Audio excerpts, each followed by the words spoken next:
Hello everyone, कैसे हो आप लोग मेरे प्यारे बच्चे। वेलकम टू महादेव जी का आशीर्वाद चैनल में आपका स्वागतम। ओम नमः शिवाय। एक समय की बात है जब माता पार्वती ने शिव जी से कहा है, महादेव जी हमारे भक्त इतना डरते क्यों हैं? हर वक्त उनके दिल में इतना डर क्यों जन्म लेते हैं?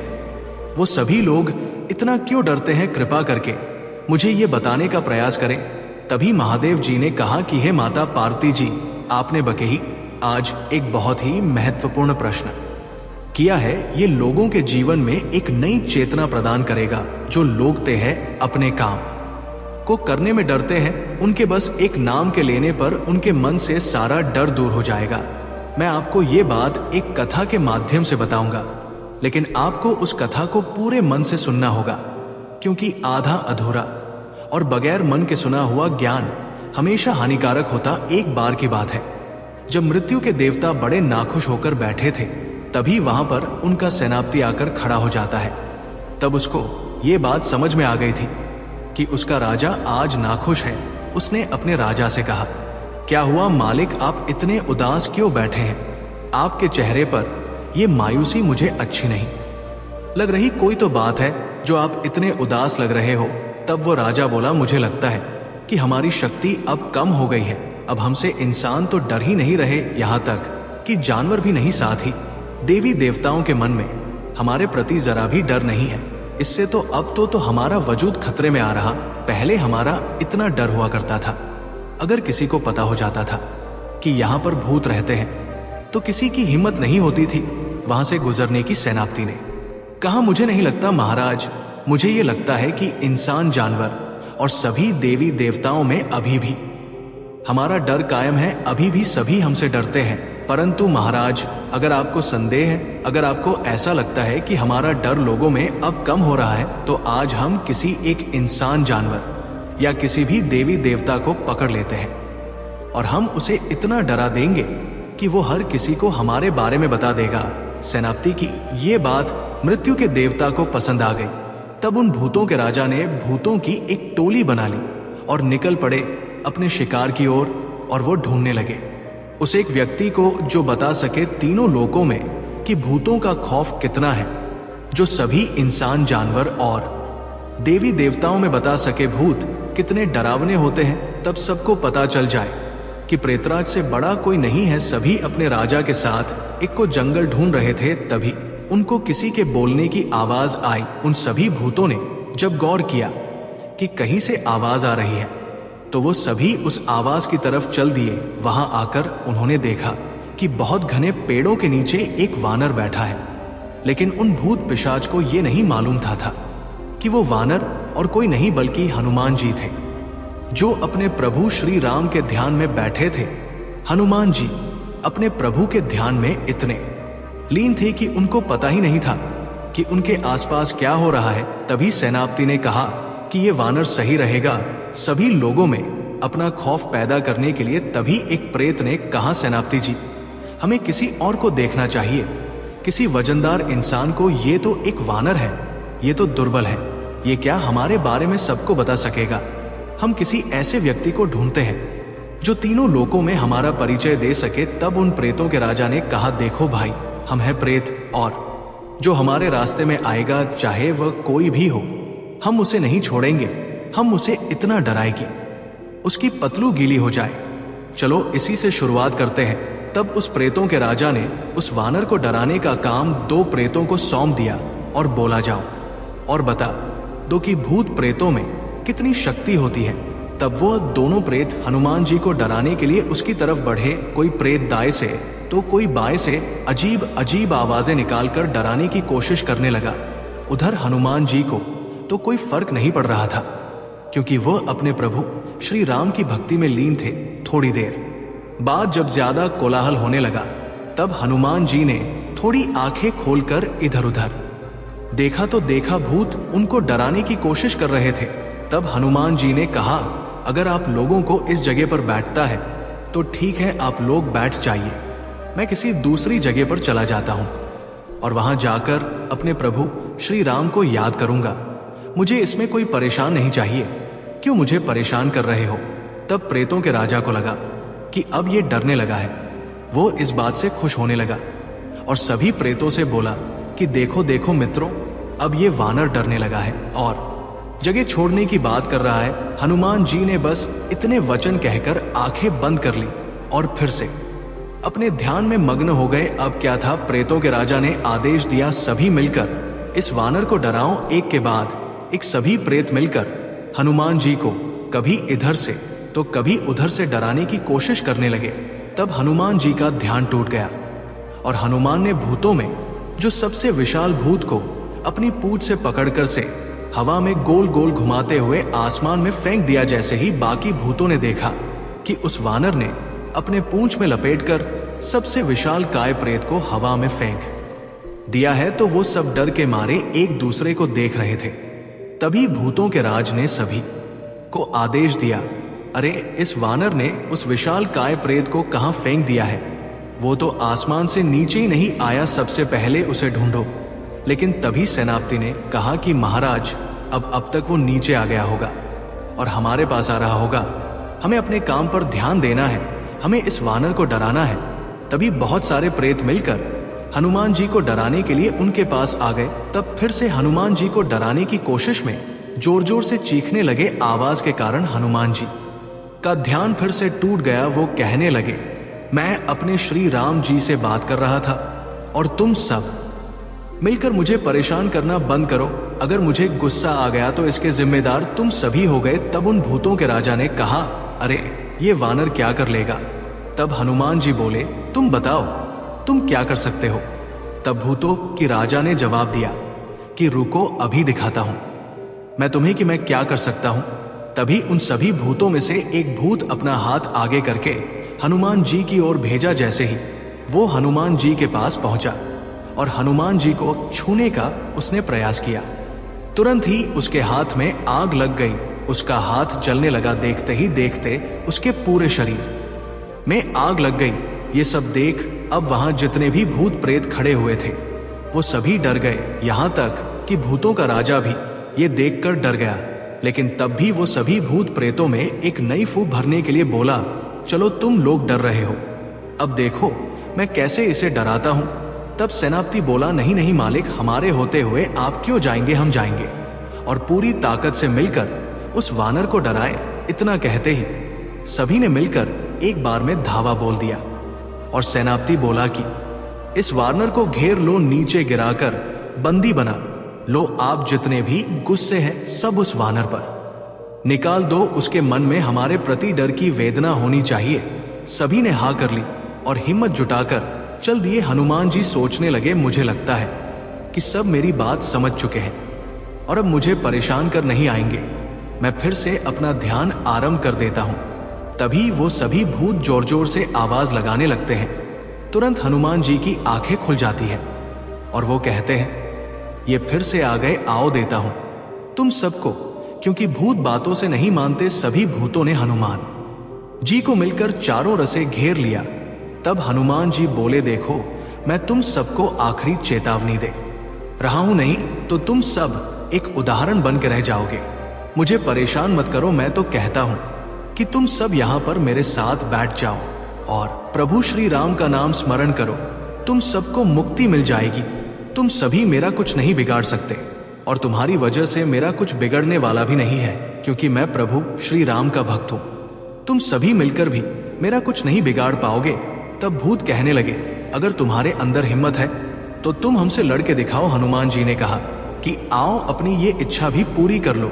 जैसे ही भूत उनकी ओर बढ़े, हनुमान जी ने अपनी पूंछ में सभी को लपेट लिया और इतना तेज वेग से उन्हें दबाया कि उनके शरीर के टुकड़े हो गए। भूतों का सरदार ये सब देख रहा था। उसने सोचा कि इसने तो हमसे भी बलशाली भूत प्रेतों को उठा उठा कर फेंक दिया है। सोचो हमारा क्या होगा।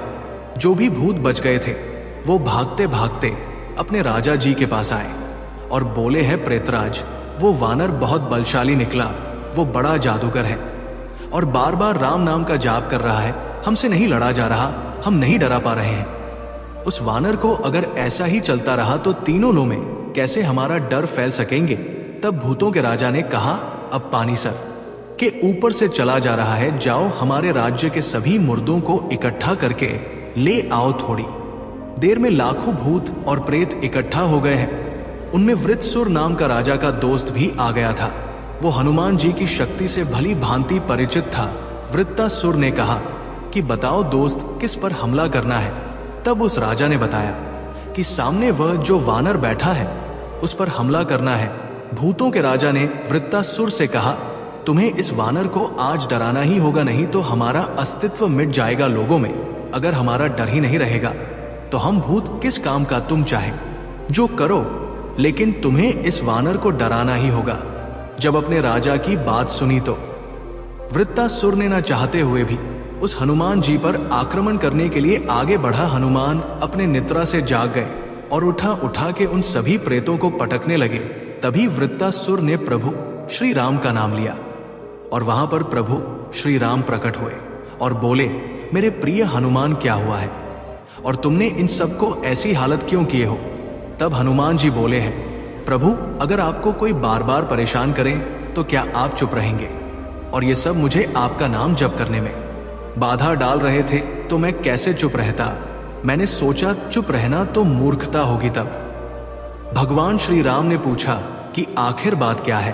तब हनुमान जी ने जवाब दिया है, प्रभु ये सभी भूत पिशाच प्रत्येक इंसान को डराना चाहते हैं और अपना अस्तित्व तीनों लोकों में शामिल करना चाहते हैं, जिससे सभी लोग इन भूतों से डर सके। तब प्रभु श्री राम बोले हैं, हनुमान इन्हें सिर्फ मेरा नाम किसी तरह से जप करवा दो, इन्हें मोक्ष की प्राप्ति मिल जाएगी।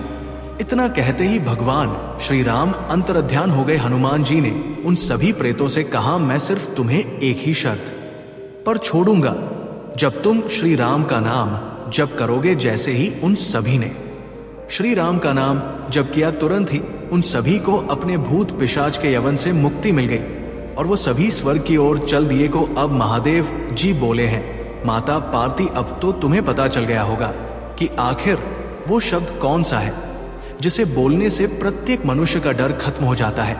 तब माता पार्वती बोले हैं, प्रभु अभी मुझे ठीक से कुछ समझ नहीं आया, कृपा करके मुझे बताने का प्रयास करें। तभी महादेव जी बोले हैं, माता पार्वती, जैसे ही किसी व्यक्ति के पास अगर संकट आता है तो वो श्री राम का नाम ले सकता है। इतना करने मात्र से ही उसका वह डर दूर हो जाएगा। जैसे हनुमान जी उन सभी भूतों से नहीं डरे, और अगर किसी पर संकट आए तो वो संकट मोचन हनुमान की हनुमान चालीसा को अवश्य पढ़े, जिससे उसका संकट क्षण में दूर हो जाएगा और वो अपने कार्य में पूरा ध्यान देगा। मेरे बच्चे, अब आगे की संदेश को सुनने से पहले भाग्यशाली अंक 555 टाइप करें। जय श्री राम, हनुमान जी की जय, महादेव जी की जय टाइप करें। मेरे बच्चे, हर कठिनाई के बीच में अवसर होता है और मनुष्य को अपनी कठिनाइयों के बीच से ही उन अवसरों की तलाश करनी होती है। बहुत से लोग केवल अपने जीवन की शिकायतों में ही उलझे रहते हैं और किसी भी गलती के लिए वो स्वयं को दोषी नहीं मानते। उन्हें ये लगता ही नहीं कि उनसे कोई गलती हुई है। उन्हें ऐसा प्रतीत होता है कि सारी गलती दूसरों की है या फिर ईश्वर की है। वो ये स्वीकार ही नहीं कर सकते कि वो भी कभी गलत हो सकते हैं, क्योंकि यदि वह इस बात को स्वीकार कर लेंगे तो उन्हें अपनी कमजोरी का एहसास होगा। उन्हें ये एहसास होगा कि वो कितना भयभीत होते हैं। जीवन में छोटी छोटी चीजों को लेकर वो चिंताएं करते हैं और सदा ही असंतुष्ट रहते हैं। और वो कितने आलसी हैं। वह निरंतर केवल दोष आरोप करते रहते हैं। लेकिन बहुत से मनुष्य ऐसे होते हैं जिनका भय इस वजह से होता है कि उन्हें कभी वो माहौल नहीं मिला जिससे वो खुल सके और खुलकर अपनी बातें रख सके। तुम ऐसे एक प्राणी हो जो जीवन खुलकर तो जीना चाहते हो, लेकिन तुम्हें कभी ऐसा अवसर ही नहीं मिला। और जब भी तुमने आगे बढ़ने का प्रयास किया तो किसी ना किसी ने तुम्हें नीचे लाने की योजना बनाई। लेकिन अब कुछ ऐसा होने वाला है कि तुम्हारे जीवन को इतनी ऊंचाइयां मिलेगी कि वह सभी लोग जो तुमसे जलन करते हैं वो बीमार होने वाले हैं, उनका रक्तचाप बढ़ने वाला है। और ऐसा इसलिए होगा क्योंकि तुम तरक्की प्राप्त करने वाले हो और तुम्हारी प्रगति देखकर उनकी बीमारी बढ़ जाएगी। और ऐसा मैं नहीं कर रहा हूं, ऐसा उनके कर्मों की वजह से होगा। मेरे बच्चे, मेरा ये संदेश तुम्हें दिव्यता से युक्त करने के लिए भेजा गया है। तुम्हारे जीवन में शक्तियों को प्रवेश करने के लिए ही ये संदेश आया है और तुम्हारे दिव्य नेत्र इस समय इसे सुन रहे हैं। ये प्रमाणित कर है कि अब तुम दिव्यता से युक्त होने वाले हो। अब तुम्हारे जीवन का भाग्य उदय होगा। अब परिस्थितियां बदलेगी। चमत्कार की घड़ी आ गई है। तुम्हारा जीवन ऐसे संघर्षों से गुजरा है जिन संघर्षों में प्रेम की अत्यंत आवश्यकता होती है, लेकिन तुमने बिना प्रेम के ही अपने जीवन को आगे बढ़ाया है। तुम्हारी ये कला ही तुम्हें आध्यात्मिक मार्ग पर लेकर आई है। ये कोई सामान्य बात नहीं है, बल्कि ये तो विशिष्ट बात है। जब मनुष्य अकेला रहना जानता है तो उसे कोई हरा नहीं सकता, लेकिन प्रेम की चाहत तुम्हारे मन में सदा से ही रही है। इसलिए मैं तुम्हें अवश्य प्रेम दिलाकर रहूंगी, लेकिन उससे पहले तुम्हें प्रगति पानी है। तुम्हें उन लोगों का मुंह बंद करना है जो तुम यह तरक्की करते हुए नहीं देखना चाहते। इसलिए पहले मैं तुम्हारे जीवन में धन दूंगी और वो स्रोत दूंगी जिनसे निरंतर धन का प्रवाह तुम्हारे जीवन में बना रहे। लेकिन तुम्हें अपने कर्मों का ध्यान रखना होगा। तुम्हें यह ध्यान रखना होगा कि तुमसे कोई बुरे कम ना हो। धन के अहंकार में तुम कहीं बह ना जाओ। मेरे बच्चे, तुम्हारे लिए एक स्रोत का खुलना बहुत आवश्यक है। ऐसा स्रोत जिस पर किसी का नियंत्रण ना हो। मैं तुम्हारे लिए अब इस प्रक्रिया में लगी हूं। मेरे बच्चे, मैं तुम्हारे लिए धन के वह स्रोत बना रही हूं जिनसे तुम प्रगति को प्राप्त कर सको। तुम्हारे लिए प्रगति को प्राप्त करने के लिए सबसे आवश्यक अभी धन है, क्योंकि प्रेम तो मैं तुम्हें निश्चित तौर पर दिला ही दूंगी, लेकिन तुम्हारी विजय कराने के लिए धन का अत्यधिक मात्रा में होना बहुत आवश्यक है, क्योंकि तुम धन का नियंत्रण, धन का आदान प्रदान और धन का सदुपयोग कैसे करना है ये जानते हो। लेकिन धन के अभाव में तुम केवल इसका विचार करते रहते हो, इसे वास्तविकता में तब्दील नहीं कर पाते हो। जबकि अब तुम्हारा जीवन एक नया रुख लेगा, एक नया मोड़ लेगा, तो तुम्हें इसकी आवश्यकता अवश्य पड़ेगी। इसलिए मैं तुम्हारे जीवन में सर्वप्रथम तुम्हारे आर्थिक ऊर्जा को ही बढ़ाने का कार्य करने वाला हूं। ये आर्थिक ऊर्जा तुम्हें उस दिव्यता से प्राप्त होगी जिसका मार्ग तुमने स्वयं ही अपने विचारों, अपने वाणी और अपने कर्मों से खोला है। जिस क्षण तुमने अध्यात्म के मार्ग पर जाने का फैसला किया था, वही तुम्हारे विजय की शुरुआत थी। अपने विजय के प्रथम चरण को तुमने कुछ दिन पहले महसूस किया। कुछ दिन पहले ही एक विशिष्ट प्रकार की ऊर्जा तुम्हारे आसपास फैल गई है। एक ऐसी ऊर्जा जो तुम्हारे मन को थोड़ा भ्रमित भी करती है और तुम्हारे मन में नई नई उमंगों को भरने का कार्य करती है। ये ऊर्जा तुम्हारे लिए बहुत आवश्यक रही है और इसकी आवश्यकता तुम्हें इस कदर है जैसे मनुष्य के लिए जल का होना। बिना जल के जिस प्रकार मनुष्य के शारीरिक जीवन का अंत हो जाता है, उसी प्रकार इन उमंगों के बिना तुम्हारा ये मानसिक जीवन अस्त व्यस्त हो जाता। तुम अब एक नई ऊर्जा को प्राप्त करोगे, एक ऐसी ऊर्जा जो पूरी तरह से दिव्यता से भरी होगी। ऐसी ऊर्जा जो तुम्हें न केवल प्रगति प्रदान करेगी, बल्कि तुम्हारे भीतर के आत्मविश्वास को इस कदर उठा देगी कि तुम्हारा स्वयं में विश्वास असीम हो जाएगा। तुम किसी भी परिस्थिति से घबराओ नहीं, किसी भी परिस्थिति में व्याकुल नहीं होगे। तुम्हारे अंदर कुछ बुरी आदत याप्त है, तुम्हें उन पर कार्य करना होगा। तुम्हें यह देखना होगा कि वो बुरी आदत तुम्हें खत्म तो नहीं कर रही, तुम्हें उस पर नियंत्रण करना होगा। एक दिन में मनुष्य बुरी आदत छोड़ दे, ये सामान, ये बात नहीं है, लेकिन उस पर नियंत्रण अवश्य ही किया जा सकता है। इस संसार के प्रत्येक युग में मैंने यही ज्ञान दिया कि अपने ऊपर, अपने इंद्रियों पर, अपने मन पर और अपने अध्यात्म पर भी नियंत्रण आवश्यक है, क्योंकि मनुष्य इस जगत में अध्यात्म पर नियंत्रण नहीं रख पाता है। वो इस जगत की लीला को कभी समझ नहीं पाता और ना ही कभी इस जगत की वस्तुओं का उपभोग कर पाता है। ये मिथ्या जगत वस्तुओं के एहसासों के उपभोग के लिए ही मिली है, इसलिए इसका उपभोग करना भी अत्यंत आवश्यक है। अन्यथा मनुष्य के जीवन और किसी पशु पक्षी के जीवन में कोई अंतर रह नहीं जाएगा। लेकिन इस जीवन का उपभोग करते समय एक बात का सदैव ध्यान रखना चाहिए कि अपने उपभोग के लालच में कहीं किसी दूसरे का दुरुपयोग ना हो जाए, कहीं किसी दूसरे को हानि ना हो जाए, क्योंकि फिर कर्म बदलते हैं, कर्म चक्र बदलते हैं। तुम्हारे जीवन के एक विशेष कर्म चक्र का अंत हो चुका है, तो वही एक नए कर्म चक्र का अध या प्रारंभ हो रहा है। तुम विजय के उस रथ पर सवार हो जिस रथ से तुम उन ऊंचाइयों को छुओ जिन ऊंचाइयों को छूने की कल्पना तुम्हारे पूरे वंशावली में किसी ने भी नहीं की थी। तुम अपने परिवार के वह इकलौते सदस्य बनोगे जो उन ऊंचाइयों को छू उस तरक्की को प्राप्त करोगे जिसकी कल्पना भी सामान्य नहीं है। मेरे बच्चे, तुम्हारा जीवन अब चमत्कारिक रूप से बदलने वाला। तुम अब उन सब लोगों को जवाब देने वाले हो जिन्होंने कभी ना कभी तुम्हारी बुराई की है। अब तुम ये देख पाओगे कि तुम्हारे आसपास के कई लोगों का रक्तचाप बढ़ रहा है, कई लोगों में अनुशासनहीनता रही है, कई लोग ऐसे हैं जिनका मन निरंतर व्याकुल होगा, बेचैन होगा, उन्हें रातों को नींद नहीं आएगी और इसका कारण स्पष्ट रहेगा तुम्हारी प्रति और तुम्हारी प्रगति से उनका चलना। यही वो कारण है मेरे बच्चे, मेरा आशीर्वाद सदैव तुम्हारे साथ है। कोई तुम्हें गिराने की कितनी ही चेष्टा क्यों ना कर ले, किंतु ये संभव नहीं है क्योंकि अब तुम्हारी खुशियों की चाबी मेरे हाथ में आ चुकी है और अब तुम्हारे खुशियों का ताला मैं स्वयं खोलू। दगा सदा सुखी रहो, तुम्हारी प्रगति निश्चित है, तुम्हारा कल्याण होगा। जिन दिव्य नेत्रों को यह संदेश पढ़ने का सौभाग्य मिल रहा है वो बहुत ही ज्यादा भाग्यशाली है क्योंकि उनका चुनाव मैंने किया है, तुम चुने गए हो।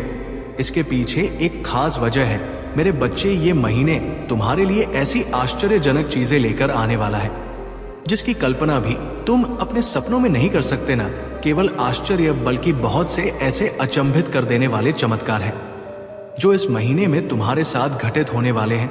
ये तुम्हारी कल्पना से इतना अलग होगा कि तुम खुशियों के उस उत्कर्ष तक पहुंच जाओगे जहां से दुख का वापस आ पाना भी संभव नहीं होगा। वर्षा की बूंदें तुम्हारे रो रोम को प्रसन्न कर देंगी, सावन की फुहार तुम्हारे मन को रोमांचित कर उठेंगी और आकाश में मेघों की गर्जन के साथ वर्षा उठेगी। ये संकेत होगा तुरे जीवन में आने वाले हर वो उल्लास का और सब तुम्हारी किस्मत के ताले खुलेंगे, ऐसे ताले जिनके खुलने की उम्मीद भी तुम छोड़ चुके थे। उन सबको जवाब मिलेगा जो तुम्हारी काबिलियत पर प्रश्न चिन्ह खड़ा करते हैं। तुम्हारे जीवन के हर एक आंसू का मैं साक्षी रहा हूं। मैंने ना केवल तुम सुख बल्कि तुम्हारी पीड़ा को भी देखा है। जब सभी ने तुम हारा साथ छोड़ दिया तब भी तुम अकेले लड़ते रहे, लेकिन अब तुम उत्सव मनाओ और पूरे संसार देखता रहेगा। इसी महीने अचानक ही कुछ आश्चर्यचकित करने वाली घटनाएं एक साथ घटेगी। तुम्हें आर्थिक उन्नति के इतने अवसर मिलेंगे कि तुम्हारे जीवन में पैसों की बौछार आ जाएगी। तुम्हारे सभी काम क्रमिक रूप से बनने लगेंगे। जो लोग तुमसे दूर हो गए थे वो सभी तुम्हारे करीब आने का प्रयास करेंगे। तुम्हारे आसपास सभी में तुम पसंदीदा पात्र बनोगे और ये सब नकारात्मक नहीं बल्कि सकारात्मक दृष्टिकोण से होगा। तुम्हें इस बात का एहसास नहीं, लेकिन तुम्हारे साथी का मन बेचैनी से भरा जा रहा है।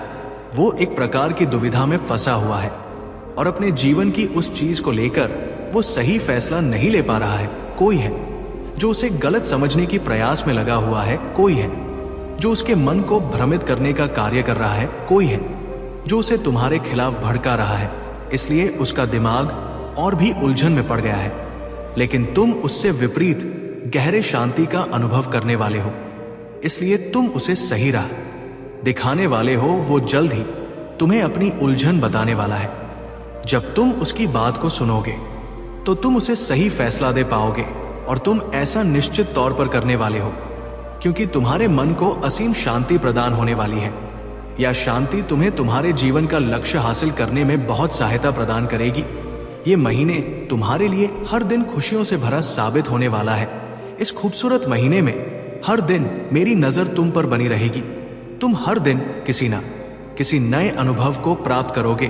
तुम्हारे परिवार के बीच प्रेम और सामंजस्य बहुत ज्यादा बढ़ जाएगा। लोगों की सहायता करने में तुम बहुत सक्षम बनोगे। मेरा आशीर्वाद हमेशा तुम्हारे साथ है। मेरे बच्चे, मैं जानता हूं कि तुम अपने जीवन में प्रेम के लिए कितना व्याकुल रहे हो और तुमने सदा ही उसे दिल खोल करके प्रेम भी किया है, चाहे कैसी भी परिस्थितियां रही हो।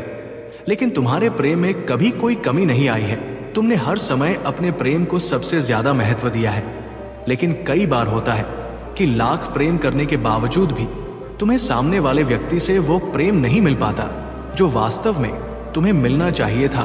कई बार सामने वाला मनुष्य ये महसूस नहीं कर पाता कि उसके जीवन में तुम्हारा या महत्व है वो तुम्हें इस प्रकार समझने लगता है जैसे कि तुम तो उसके लिए हमेशा ही उपलब्ध रहोगे। इसीलिए वो तुम्हें प्रेम देने के बजाय किसी अन्य की चापलूसी करने में लग जाता है। वही व्यक्ति जो तुम्हारे लिए पहले इतना परेशान रहा करता था, अब तुम्हें महत्व ना देकर किसी दूसरे को महत्व देने लगता है।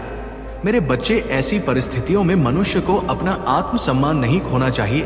प्रेम भी वही अच्छा लगता है जहां सामने वाला भी तुम्हें सम्मान दे, तुम्हारी बातों को सुने, तुम्हें अपनी योजनाओं में शामिल करे। मेरे प्रिय, तुम भले ही किसी से कितना भी प्रेम करो, लेकिन कभी भी उसके ऊपर इस प्रकार आश्रित मत हो जाना कि वो व्यक्ति तुम्हारे सुख दुख का कारण बन जाए। तुम बहुत अनमोल हो। मेरे बच्चे, मेरी बातों को ध्यान से समझो। अपना महत्व कभी इतना कम मत होने देना कि कोई तुम्हें कुछ भी कह दे और तुम बस चुपचाप सुनते रह जाओ। साथ ही हमेशा बहस करने वाला नहीं, बल्कि बातचीत करने वाला चुनना। अत्यधिक क्रोध करने वाला मनुष्य प्रेम देने में सक्षम नहीं होता। मेरे बच्चे, आपकी जीवन यात्रा में जब कभी आपको लगे कि आप अकेले हैं या आपका साथ कोई नहीं दे रहा, तब याद रखें कि महादेव जी सदैव आपके साथ है। उनकी दिव्य शक्ति आपको हर कठिनाई से उभरने में सहायता करेगी। इस बात का प्रमाण है आपका प्रत्येक संघर्ष जिसमें आपने असंभव को संभव किया है। अपने मन को उन विचारों से मुक्त रखें जो आपको नीचे खींचने का प्रयास करते हैं। यदि आप अपने जीवन में आ रहे संकटों और अंधकार को महसूस कर रहे हैं, तो समझिए कि ये सी महादेव जी की मर्जी से हो रहा है। ये आपके धैर्य की परीक्षा है और यही समय है जब आपको अपने विश्वास को मजबूत करना है। अपने मन को नियंत्रित करना सीखें, क्योंकि यही सच्ची साधना है। नियमित योग और ज्ञान से ना केवल आपका मन शांत होगा, बल्कि आप जीवन के हर पल को सकारात्मकता से भरे पाएंगे।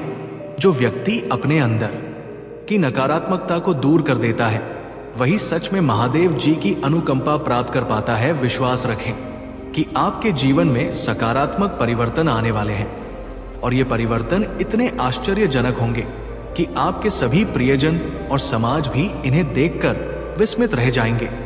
अपने आप को सकारात्मकता से भरे और देखें कि कैसे आपके चारों ओर का वातावरण भी बदलने लगता है। आपके प्रयासों और आपके विश्वास के बल पर महादेव जी आपको वो सब कुछ प्रदान करेंगे जो आपने कभी सोचा भी नहीं था। आपके जीवन में वह सफलताएं और खुशियां आएंगी जो ना केवल आपको बल्कि आपके चारों ओर के लोगों को भी प्रेरित करेंगी। इसलिए जब भी आप संदेश को पढ़ें, महादेव जी को याद करें और इस संदेश को आगे शेयर करें। अपनी प्रतिक्रिया और समर्थन में भाग्यशाली अंक 888 लिखकर और इसे लाइक करके अपना समर्थन दिखाएं। महादेव जी आपके जीवन को उस उच्चतम स्तर पर ले जाना चाहते हैं जहां आपके सभी सपने साकार होंगे। विश्वास और धैर्य रखें, आपका समय अब बदलने वाला है। अपनी यात्रा को महादेव जी के आशीर्वाद से भरें और देखें कि कैसे महादेव जी आपके जीवन में चमत्कार भर देते हैं। जीवन के प्रत्येक कदम पर जब भी आपको अकेलापन महसूस होता है या आप निराशा की गहराइयों में डूबते प्रतीत होते हैं, याद रखें कि महादेव जी की कृपा आपके साथ है। वो आपकी प्रार्थनाएं को सुनते हैं और आपके दुख दर्द को समझते हैं। आप धैर्य और साहस की परीक्षा के दौरान वे आपको नई ऊर्जा और प्रेरणा प्रदान करते हैं। अपने विश्वास को मजबूत करें और उस क्षमता को पहचानें जो आप में है। आपके भीतर वो शक्ति है जो बाधाओं को पार कर सकती है और ये शक्ति महादेव जी की आशीर्वाद से पोषित होती है। अपने सपनों की ओर बढ़ते हुए अपने मन के भय और संशय को दूर करें और अपने आत्मविश्वास को गले लगाएं। जीवन में वाली हर एक चुनौती को एक अवसर के रूप में देखें। हर असफलता में एक सबक होता है और हर सफलता में एक जश्न होते हैं। महादेव जी की कृपा से आप उन ऊंचाइयों को छू सकते हैं जिनकी कल्पना आपने की थी। अपने आसपास के लोगों के साथ सकारात्मक ऊर्जा को साझा करें और देखें कि कैसे आपका समाज भी बदलने लगता है। आपके सभी प्रयासों का फल आपको मिलेगा और आपकी आत्मा महादेव जी के साथ गहरा से जुड़ जाएगी।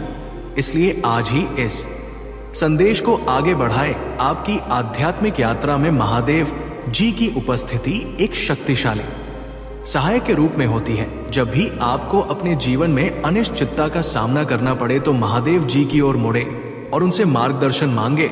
उनकी अनंत शक्तियां और असीम करुणा आपको उस पथ पर ले जाएंगी जो न केवल आपके लिए बल्कि समग्र रूप से समाज के लिए भी शुभ होगा।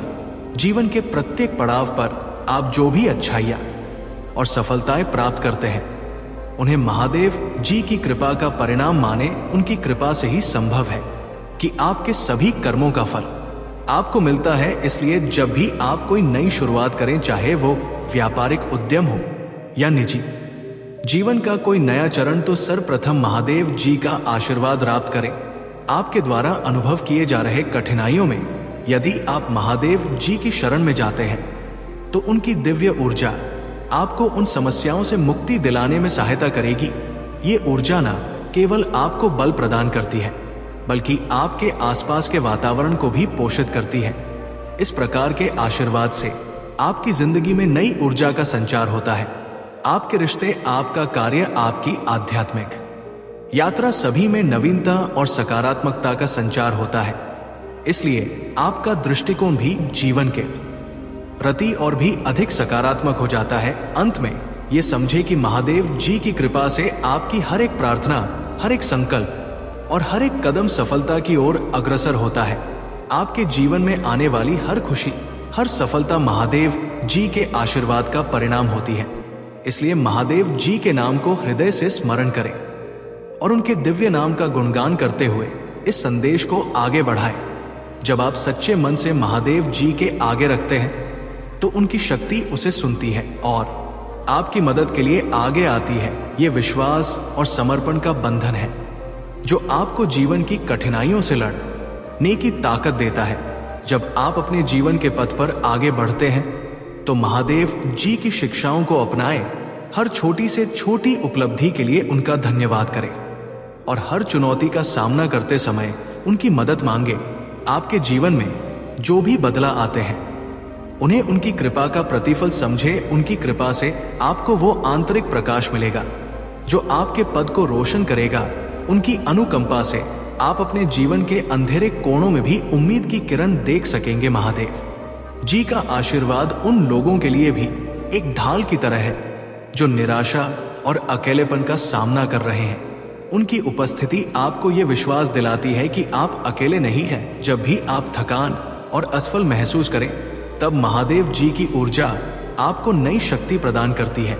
इसलिए अपने दैनिक जीवन में महादेव जी के नाम का जप करें और उनके आशीर्वाद को अपने हर काम में शामिल करें, चाहे वो आपका व्यक्तिगत जीवन हो या पेशेवर जीवन। महादेव जी की दिव्य शक्ति आपको हर जगह सफलता बनने दे। जो मैंने आपके लिए योजना बनाई है, अपने विचारों से नकारात्मकता को दूर करें और अपने दिल से अविश्वास को बाहर निकाल दें। दुश्मन के ध्यान भटकाने वाले कामों को नजरअंदाज करें, उनके धोखे में ना आए। खुद को उन लोगों से दूर रखें जिनकी बातें नुकसान पहुंचाती है। महादेव जी कहते हैं अपने सपनों और इच्छाओं को बाधित करें। मेरी शिक्षाएं आपके दिमाग को तरोताजा करने दे और लगातार आपके विश्वास को मजबूत करें। प्रतिदिन मेरे शब्दों को बोले और घोषित करें और आप अपने भाषण का फल प्राप्त करेंगे। प्रचुरता और आशीर्वाद का जीवन प्राप्त करेंगे। याद रखें कि यदि आपको मुझ पर विश्वास है और आत्मविश्वास से पूछे तो आपके अनुरोध पूरे हो जाएंगे। अपने जीवन को साकार करें। आपका परिवार और आपका भविष्य फलेगाम मेरी देखभाल में है। आपको चिंता करने की कोई आवश्यकता नहीं है। मैं आपके जीवन की सुरक्षा में आपके साथ। अगर आप मुझ में अपनी भक्ति रखते हो तो मेरी इस वीडियो को शेयर करके चैनल को सब्सक्राइब कर लेना और मुझे अपनी की स्वीकृति प्रदान कर देना। पूर्ण शांति आपकी सहायता करने और विश्वास के माध्यम से किसी भी बाधा को पार करने में सक्षम बनाने के लिए तैयार है। आपके पास सफलता और समृद्धि की दिशा में आपकी यात्रा में बाधा डालने वाली किसी भी चीज को गिराने की शक्ति है। प्रिय बच्चे, हमेशा याद रखें कि मेरी गहरी इच्छा है कि मैं अपनी शिक्षाओं के माध्यम से आपके जीवन को फिर से आकार दूं और आपको भविष्य की ओर मार्गदर्शन करूं। नए अनुभव जहां आप मेरी धन्यवाद।